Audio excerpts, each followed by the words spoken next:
રાજનભાઈ 5 truck બકરા ભરેલી પકડી છે, શું છે વિગત? બસ રાત્રે ઇન્ફોર્મેશન હતી કે 5 થી 7 ટ્રકો બકરા ભરીને અને કતલખાને જઈ રહી છે.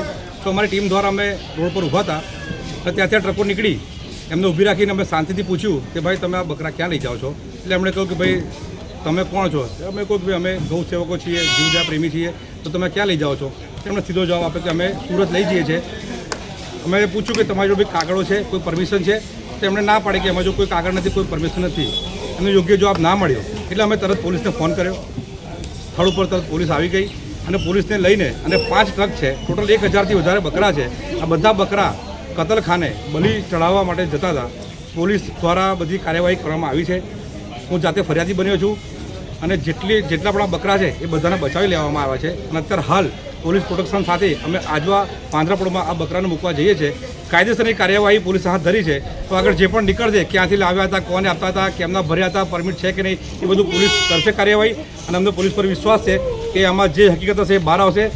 અને બસ અમે જીવદયા પ્રેમી છીએ, ગૌ સેવકો છીએ, એટલે અમારા માટે તો આ ખોટું જ છે. અને બસ આ દેશમાં આ જીવદયા થાય અને કોઈ પણ હત્યા ના થાય કોઈ જીવની, એવી અમારી પ્રાર્થના છે. ક્યાંથી ક્યાં જઈ રહ્યા હતા બકરા? આ બધા ટ્રકો રાજસ્થાનથી આવ્યા છે એવું કહેવું છે એમનું.